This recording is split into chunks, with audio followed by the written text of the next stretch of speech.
अस्सलाम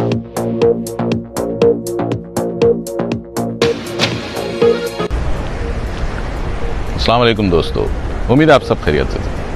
कहते हैं कि सियासत का दिल नहीं होता और सियासत में कोई मुस्तकिल दोस्त या दुश्मन भी नहीं होता।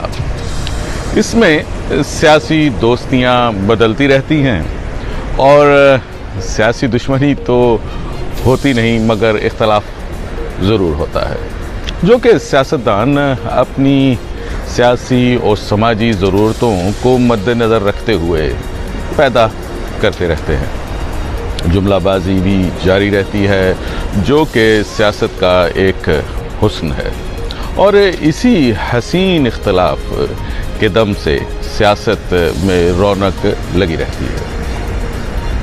सियासत में कोई मुस्तकिल ज़बान नहीं होती, बल्कि अगर ये कहा जाए तो बेजा ना होगा कि सियासत बेज़बानी का नाम है और सियासतदान वही बोली बोलते हैं जो इनके मतलब की होती है, वरना चुप रहते हैं। इलेक्शन 2023 अब आने को है, लेकिन सियासतदानों ने अभी से अपने जालों, मतवालों और खिलाड़ियों में नई रूह फूंकने और इनको आने वाले इंतखाबात में मुतहर्रिक करने के लिए अपने मैदान सजाने और लगाने शुरू कर दिए हैं। सियासी वर्कर्स सियासी जमातों की रूह होते हैं और इनके दम कदम से ही कोई भी सियासी जमात ज़िंदा रहती है, और अगर किसी जमात के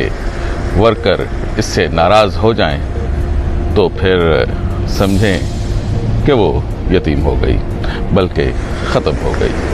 आने वाले इलेक्शंस में ओवरसीज़ के वोटों की नहायत अहमियत है और ये सभी जानते हैं। जिन ममालिक में सियासी जमातों की तंजीमें मकामी सतह पर फ़ाल और मुत्तहिद हैं तो वो अपना असर दिखाने में कामयाब हो सकती हैं। अगर वसी पैमाने पर देखा जाए तो वो समंदर पार पाकिस्तानी जिनको पाकिस्तानी सियासत में दिलचस्पी है वो वोट ज़रूर डालेंगे, लेकिन क्या इनकी जमात अपने वर्कर और वोटर को मुतमईन या कन्विंस करने के लिए कोशां भी है या नहीं? मुख्तलिफ सियासी जमातों के दरमियान ज़ाती मफादात को लेकर धड़ेबंदियाँ इसी सियासी जमात के वोटर को मुतनफ़र कर रही हैं। ओवरसीज़ में ज़्यादातर मुँह बोले सियासतदानों को इनकी ना तो कोई सियासी तरबियत हुई होती है और वो दूर अंदेशी से महरूम अपनी ही जमात को नुकसान पहुँचाते हैं। वो सियासी कायदीन अपनी ज़ाती दुकान तो चमका लेते हैं, लेकिन इनकी जमात अपने वोटर से महरूम हो जाती है। देखते हैं कि ओवरसीज़ में मौजूद इन सियासी जमातों के जो बड़े हैं वो होश के नाखून लेते हैं या फिर ये तो वक्त ही बताएगा।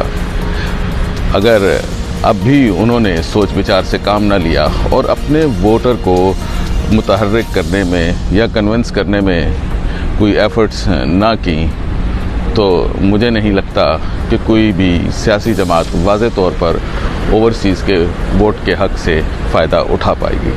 अपना बहुत सा ख्याल रखिएगा और चैनल को ज़रूर सब्सक्राइब कीजिएगा।